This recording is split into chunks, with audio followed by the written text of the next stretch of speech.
Всем привет, друзья, с вами я, Красиго. И в этом видео я вам покажу, как настроить Tanks Blitz, какие настройки должны быть, чтобы хорошо играть.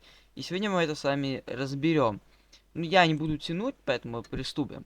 Ну, а перед началом просмотра данного видеоролика я посоветую вам подписаться на свой канал. Так, здесь много классного и интересного контента. Подписывайся, я тебя жду. А еще здесь может встретиться, причем много информации для новичков.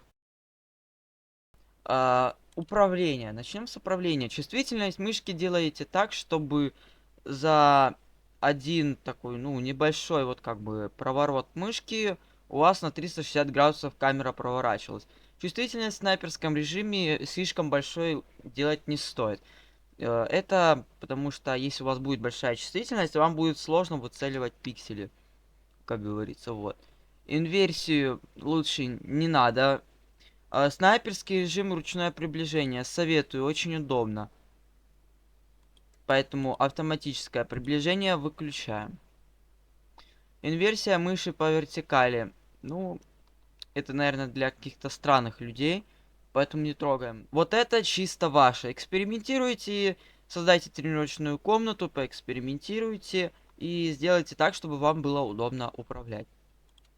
Маркеры. Это тоже довольно-таки важная вещь. Потому что если на экране будет лишнее или чего-то не хватать, вы просто не будете понимать, что происходит. Начнем с союзника. Сейчас я все отключу и по порядку буду рассказывать, что для чего. Самое первое, что должно быть у вас, это модель танка и иконка танка. Это самое главное. Название танка помогает вам ориентироваться, что это за танк, а иконка помогает понять, как он выглядит. И по иконке действительно можно понять, какая у него броня, что это за танк. И по типу танку можно понять, что это за танк. Это самое главное. Для новичков советую вот это не выключать. Но даже если ты профессиональный игрок, все равно лучше не выключать. Дальше, уровень танка очень важно. То есть вы должны знать, какой уровень против вас играет. Прочность танка, без этого никуда. Вы должны знать, сколько у него хп. Потому что, когда вы сражаетесь, это очень полезно. Иначе вы будете сражаться, как с закрытыми глазами. Ник игрока не очень важная информация, но если компьютер, монитор или телефон позволяет, не занимает пол экрана, то можете поставить. Это не важная функция. Оставим выключенным пока. Перезарядка танка. Можете оставить, потому что вы должны знать, вышел ли союзник с КД или нет. Рашить вам фланг или нет. Обнаружение союзников тоже оставляем. Вот. Поэтому по лампочке сможете понимать, обнаружили союзника или нет. И вы можете сообразить, лезть туда или нет. Особенно пригодится для игры на ПТСАУ. Ну, я люблю оставлять ник для игрока. То же самое все оставляем включенным для врага. С мертвецом не экспериментируем, все оставляем включенным, кроме прочности танка. Худ. Это тоже важно. Прицел обычно делают как удобно, но больше всего мне нравится вот либо такой, либо такой. Я пользуюсь точкой. Это удобно. Вот это вообще хрень какая-то. Ну и также вот во всех. Результат выстрела. Иконка и текст. Маркер. Маркер советую. Вот прям лучевой. Вот прям советую. Размер миникарты самый большой. Ну здесь миникарту обязательно. Дальномер оставляем. Включаем, если нету. Он очень важен. Он позволяет измерять расстояние до врага. Например, мы знаем, что ракета Шеридена летит, я надеюсь, вы знаете, ну, максимум на 300 метров. То есть, если вот я нацелюсь куда-нибудь дальше 300 метров, то у меня просто попросту ракета взорвется в воздухе. Ну, вот, например, дом. До него расстояние, смотрим.